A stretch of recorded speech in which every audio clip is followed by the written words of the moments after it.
Hello everyone, Gammon here. Everyone's been talking about Persona 5 The Royale, talking about their expectations, what they'd want to see improved, all the changes, and something I noticed kept popping up is how everyone's talking about the story and nobody's talking about the gameplay. Now, don't get me wrong, Persona 5 doesn't have a perfect story. It's not even close to perfect. I think it's good, I like it. It's very Japanese, which is weird and unique, but, well, weird and unique for me because, I'm not Japanese, but whatever. The point is, the story's not the only thing wrong with it, and I don't see anyone talking about the problems with the gameplay. So I thought I'd just, make a short video discussing all the problems that Persona 5 had, specifically the problems it had with its mechanical things. I will talk a little bit about the story, just in case anyone's interested, because honestly, for some reason, I don't see anyone talking about this, and I think that the gameplay problems Persona 5 had are actually significantly more severe than the story problems, or much more severe than anything I've seen anyone else mention. So the first thing I want to talk about are the guns. Now, since Persona 3, the guns haven't really been around. So in Persona 3 and 4, you didn't really have any. Now, in Persona 5, while the guns did return, I find them to be really, really underwhelming. They have a bunch of mechanical problems. So the first off is that guns aren't that significantly better than just attacking. This is despite the fact that guns have ammunition that's limited. So while you're discouraged to use them, they're not really all that useful. It's not this huge nuke, it doesn't do that much damage. The main solid use for guns is to take down enemies with weakness to guns. And that kinda becomes obsolete once you have skills that have the gun type damage. This happens a bit later in the game, so guns do stay relevant, at least to exploit enemy weaknesses for a bit. But once you get, I think, say the second or third dungeon, and you get your first persona that has a gun type attack, that's it. You no longer really ever need to use your gun, which is a shame. It's a really cool idea, it's a really cool mechanic. Not only are guns not really all that powerful, considering that you can only use them a limited amount of time, and kind of lose their main purpose. Once you get a persona, they can do gun type attacks. Guns also have almost no customization abilities. Now, there's a social link that lets you customize your guns, which is fine if it wasn't for the fact that the best guns are gotten by fusion, and those guns can't be customized. So the best guns in the game can't be customized, making that whole mechanic completely obsolete. And the customization options you do have for your earlier guns are really, really limited. You don't really get to do anything crazy. There's a lot of ways to resolve this issue, a good way in my opinion. So how do you resolve the problems of guns? Well, first off, you gotta make them way stronger. As they are now, guns really don't pack as much punch as they should to justify the fact that they have limited ammo. In late game, there's really no reason to use them over, say, instead of, say, one of your gun-based abilities, either on you or on Haru. So really, really pump up the damage or give them some kind of status effect. Give them something that makes them worthwhile, worth using. Because right now, there's just no point at all.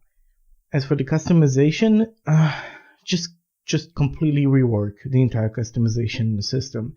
Instead of having a gun be able to change into subsets of its own self, and then once you upgrade to a different gun, make that completely useless, have each gun be customizable, like actually customizable. Have a certain number of customizable parts for each gun, and have UI sell you better and better mods as you progress his social link.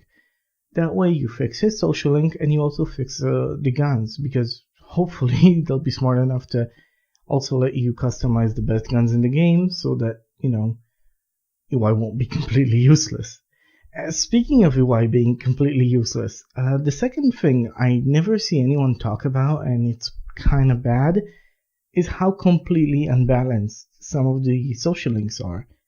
So social links giving you bonuses is another thing that's new to Persona 5. I really like it, but it's also completely imbalanced. Some social links are completely mandatory and give you insane bonuses. That would be things like the Temperance, which saves you a shit ton of time, or the Fortune Teller, who also saves an incredible amount of time and lets you have a bunch of extra money. Other social links are good, but not as good. So let's say the Doctor lets you have certain items that will just carry you through the game. I'm specifically talking about the one that gives you SP free. For anyone who doesn't know, that means you'll be recovering your mana points every round. That will really, really help you all the way into the mid game, and it's basically the best accessory in the game until that point. So while her later skills aren't anywhere near as useful, Jesus Christ is she good in the early game, so that's fine. She's good, but she's not broken, or at least not as good as the other social links. My problem is with the ones that are completely useless. So the two that I'm thinking of is EY, which again, like I said, guns are horrible. The way guns are handled is horrible. The fact that the best guns in the game can't even be upgraded or modified, which makes his entire social link, which is about modifying guns, like, why? Why would you make an entire social link about modifying guns and then just make the best guns in the game unmodifiable? That's not smart. Not smart at all. And of course, Ohaya. Now, Ohaya is a reporter. What she does is she removes the amount of attention you get from shadows, which would be useful if it wasn't for the fact that you can just remove that attention by ambushing shadows, and I don't think I've ever seen anyone have any difficulty with the stealth in the castles. Now, if somebody's listening to this and he actually had a problem with the stealth in the palaces, hey, maybe I'm a little wrong, but as far as I can tell, like, her social link is completely useless. She genuinely doesn't do anything.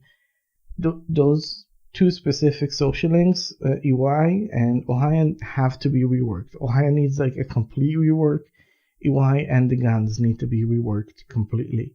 Another thing I didn't really like is that your teammates all kind of have the same upgrades, the same social link. Now, this is completely normal. That's how it was in Persona 4. But Haru, who's the last one you get, she gets a bunch of extra stuff. Because she's also a gardener, she basically grows vegetables for the Phantom Thieves. Now, this is unique to Haru, and I would like to see that done to every member of your team. Not the gardening, but something that they do that contributes to the team. And some of them have that, some of them don't. And doesn't really have anything special, neither does Ryuji, neither does Makoto. Now, the painter does have the thing that is drawing on blank cards. That's fine, I guess, but honestly, the card system and the skill card system also needs to be reworked. And since we're talking about how skill cards are kind of useless, Isolation's kind of useless too. Isolation is when you put a persona and you're hoping to get a good skill out of it, but in my small amount of experience, you never do. You can do some save scumming to get a good skill, but I really wish that would either be less random or be more useful. Isolation in general and a lot of the skill cards are just not that good, with a few exceptions, but even then, like, the skill cards are mostly used to get quests. I'd like to see everyone actually contribute to the team.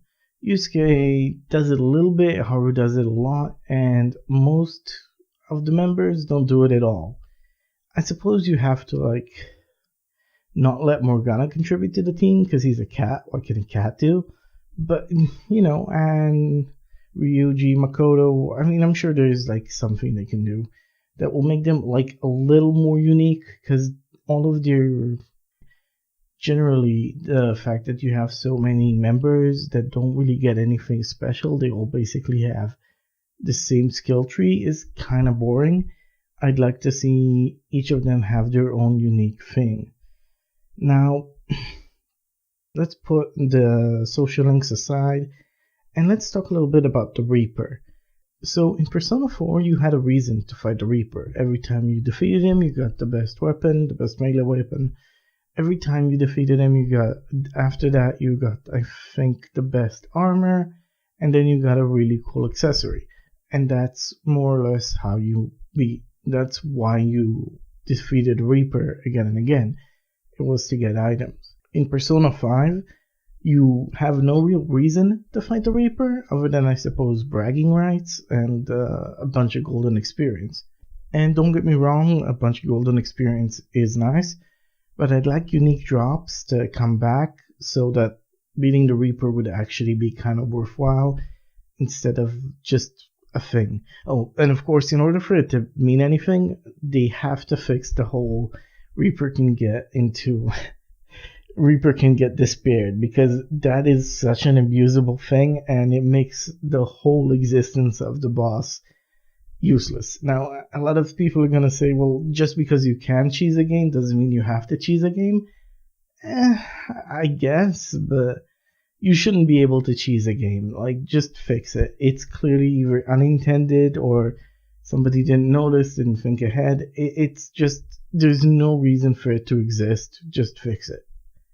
And speaking of fights, the fights in Persona 5 can get repetitive. Now, this is a problem that's been around since Persona 3, and it's existed in Persona 4 as well. In previous Persona games, there wasn't really any stage design.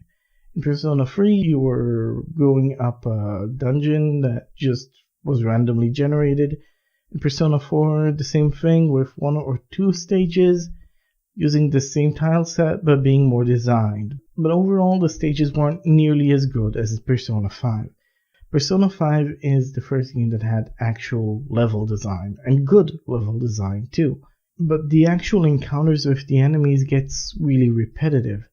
The reason for that is because, well, once you discover what each enemy has a weakness to, you just exploit that weakness, get them all down, all out attack, win the fight.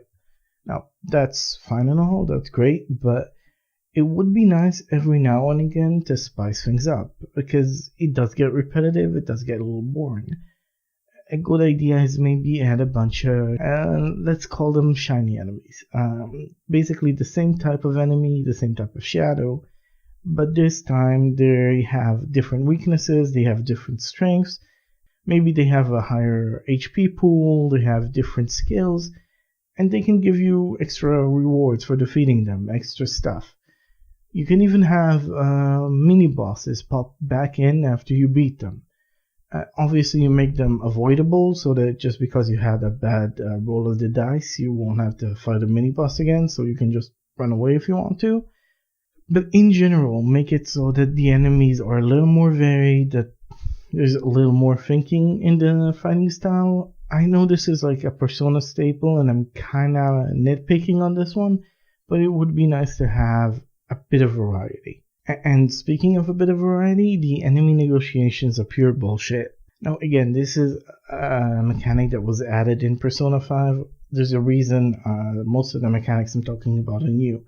It's not because I hate them, I actually like them a lot. Most of them have a lot of potential. It's just that when something's new, you're gonna have a lot of kinks in it, and I'm just pointing out the kinks hoping, they'll get fixed, because everybody wants a smooth experience. Because, not kink shaming anyone, just this specific game, slightly less kinky. Anyway, so the demon negotiations that were introduced are a little broken. You don't really have any sense of why certain demons react favorably to one line instead of the other. It's basically a memory game where you just remember, oh, this specific shadow likes this sentence, this specific persona hates this sentence. It's really tedious, it's no fun. Okay, this doesn't need to be completely remade. Just make it a little more intuitive, make it a little more understandable. That you'll understand why certain demons react a certain way, so that you'll be able to form rules and then follow them. Right now, it's literally just complete randomness and a memory game. And the last thing I want to mention, and this one's actually going to be about story and not gameplay, is Haru. So Haru is the last person that gets introduced and the last person to join the Phantom Thieves. Well, the last person that joins the Phantom Thieves permanently. And while I like her and I like her character, she doesn't get a lot of time. And that's like understandable. The game's 60 to 70 hours long, and introducing her earlier would have just made the game bloat, and giving her more time would again make the game bloat even more. Considering the length of the game, I can understand why they chose to keep her role minimal, but she's still a member of the party, and I really do feel like this is a problem that was solved, and that for some strange reason, just they didn't do the solution here. In Persona 4, Naoto, who's the last member to join, was introduced all the way back when Kanji was introduced, and she made a bunch of repeats to the story in the middle. This is so that she won't be just introduced out of nowhere and you won't really know who she is. You won't have any reference to her. So they made sure to introduce her early and to remind you of her existence every now and again. In Persona 3, the last person who gets introduced, if admittedly, like in Persona 5, he doesn't stick around, was introduced all the way back. Was introduced way back. You talked to him multiple times. There were talks about him. He was an important character all throughout the story. You even see him talking to Strega. So, despite him joining late, you knew who he was. You had some form of connection to him. This isn't true for Haru. The first time you see her is in the Hawaii vacation, which is almost immediately before you recruit her. I really would like to see more encounters with Haru earlier and in the middle of the game, even if it bloats the game, just so that there's some form of connection. Again, I understand this is a 60 to 70 hour game. They want to keep it short. This is the Royale version. This is a game for people who are actually willing to spend an extra $60 to play the same game again with a bunch of extra content. I think it's safe to say the people who buy this game are the hardcore fans. I'm sure the hardcore fans wouldn't mind a few extra hours with Haru. So that's really it. That's what I wanted to talk about. The guns being terrible, the social links needing to be reworked, isolation being kind of useless, the fact that teammates, specifically their social links, aren't really as unique as they should be. The Reaper can't have him be cheesed like that, and you have to make sure that the rewards are better, preferably some form of unique drop, something cool, something that will make it worth the fight. The fights can get repetitive. Try to vary it up. Try to make some unique enemies, some extra enemies, some shiny enemies. Because, come on, like, Persona's basically Pokemon for weebs. Like, wait, no, Pokemon's Pokemon for weebs. Persona's a Pokemon for mega weebs. Anyway, demon negotiations need to be reworked and introducing Haru earlier. These are like the main things I'd focus on in a rework of the game. So that's it. So let me just first apologize that this video was way more ranty and way more not as put together as my other ones. It's kind of on purpose. I usually write a script, but I didn't want to write a script for this one. I wanted to try and keep it short and keep it a little rantier, a little more fluid, because I want to be able to talk to you guys without fucking reading off a monitor, and I'm really bad at talking off script. I do a lot of ums and uhs and whatever. The point is, this is a rant. I've labeled it as a rant. Hopefully you like this. I'm gonna try and improve my ability to talk about subjects off script, and well, I'm gonna try to improve it. No promises. So that's pretty much it. If you have your own ideas on how the game can be improved, your own thing you wanted to see changed, anything at all really, please write a message, write a comment. I read all the comments. Yeah, all 10 of them. I loved every comment I got so far. I want to really appreciate everyone who's actually watching these things for some reason. And yeah, I actually am genuinely interested if I missed something, if you disagree about anything. And that's it. That's really it. Thanks for watching. I do hope you liked it.